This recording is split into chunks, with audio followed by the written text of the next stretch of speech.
Comeza a chegar a Entroido, uns días de moita troula e tradición. Na nosa contorna contamos con moitas formas distintas de celebrar estes días tan especiais.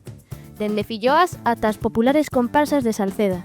E ti, que acostumas facer no Entroido? Un entroido moi típico da zona é o de Salceda de Caselas, xa que consta con 130 anos de antigüedade. A tradición consiste nunha especie de batalla entre as dúas comparsas, a Feira e Castro Barreiro. Hoxe temos connosco a Bieito, todo un experto no entroido de Salceda, que está aquí para resolver as nosas preguntas sobre esta emblemática celebración. Benvido.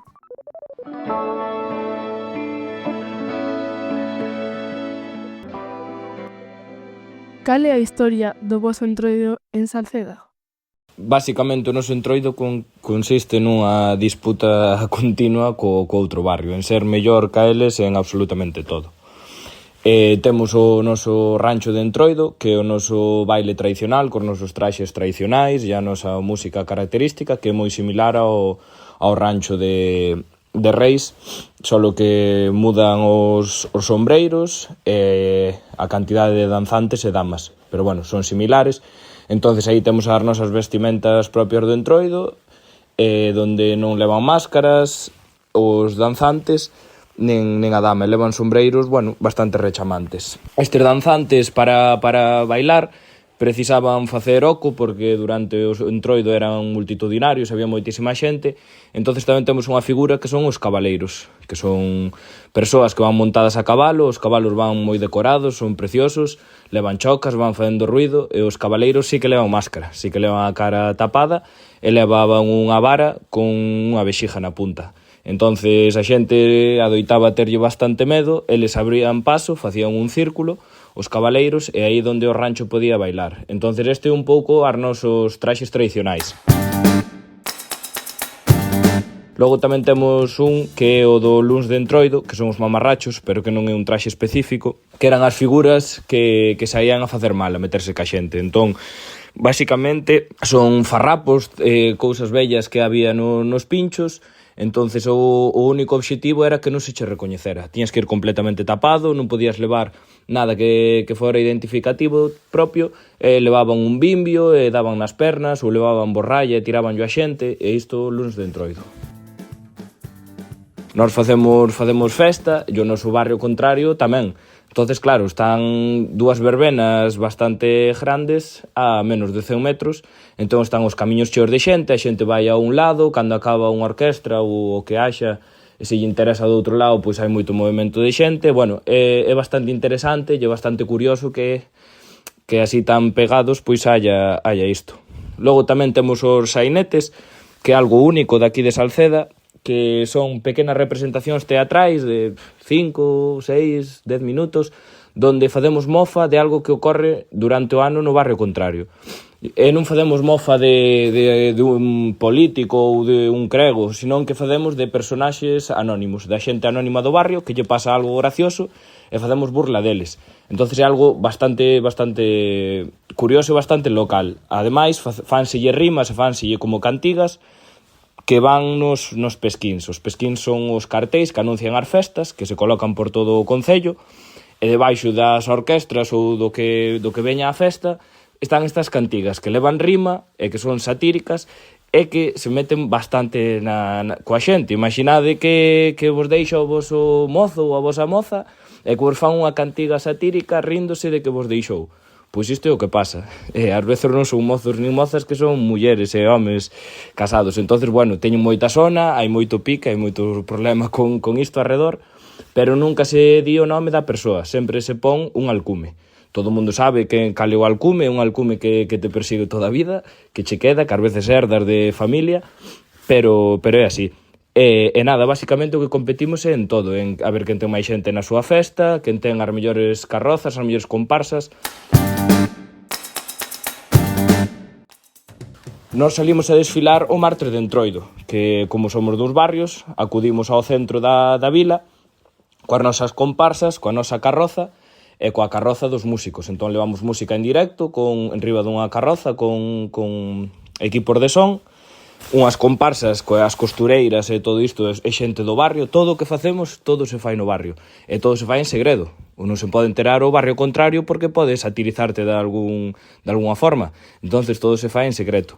E como se iba ao centro da vila o martes a representar, polo camiño había moitísimas cantigas, coplas, facíase moitísima literatura arredor disto, tanto meténdose con eles como reivindicando o noso. Entón, bueno, é un entroido bastante especial que incluso vai modificando ao largo dos anos para intentar traer actualizacións, cousas que sorprendan a xente, porque o obxectivo sempre é impresionar máis co contrario, ser mellor. Entón, bueno, non é estático, por decirlo así, é un entroido que está aberto a modificacións.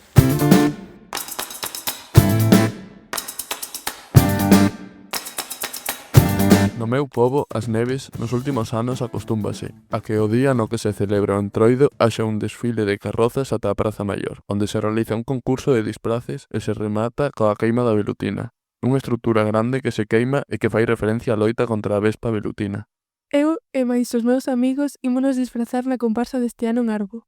Estamos facendo unha pequena carroza coa temática do bosque. Como na maioría dos concellos hai premios. O ano pasado disfrazámonos da ruleta da sorte e quedamos segundos na categoría de grupo grande. Cos cartos que gañamos fomos a cear e o que nos sobrou gastámoslo nos coches de choque. Eu penso que é moi entretido preparar todo e ademais pasamos tempo de calidade xuntos. No noso instituto teñen a costume de facer a famosa tradición do meco.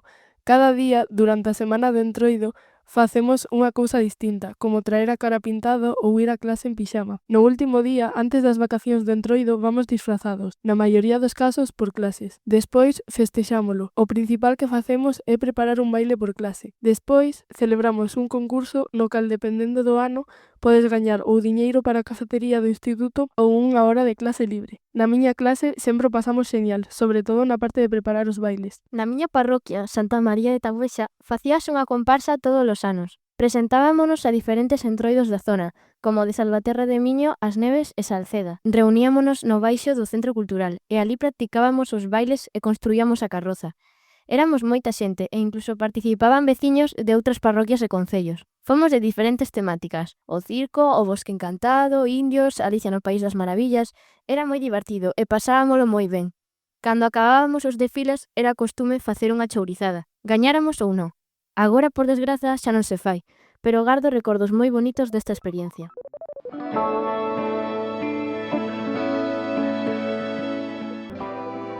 Canta xente soe participar nas comparsas? Pois as comparsas mudan bastante porque, bueno, vai un pouco por pandillas de idades. Antes só podían participar, fai moitísimos anos, os solteiros e as solteiras.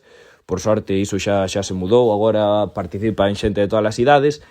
E si que hai certas idades que van un pouco por pandillas. Se a pandilla dos de 50 anos van todos. E se un ano mellor non van, pois deixan de ir. Entonces sí que pode variar bastante. Pero bueno, como só podemos ir nas comparsas a xente do barrio, porque como preparamos todo, non é algo que sexa da fora. As nosas costureiras son veciñas, e costureiros son xente do barrio que van para ali a traballar. Entón tampouco podemos facer unha produción para que veña todo o mundo que queira, tampouco temos os recursos, entón cada un vai traballando para sí, vamos facendo o noso, e unha tradición que vamos herdando, entón só podemos ir nós, bueno, netos, fillos de xente do barrio, é unha cousa nosa, entón a xente está un pouco acotada, e iso pois sobre 100, 120, 150, o mellor hai anos do 80, fluctúa un pouco, pero sempre nese rango, porque ao final os barrios son o que son e dan para o que dan, entón un pouco nesa marxe.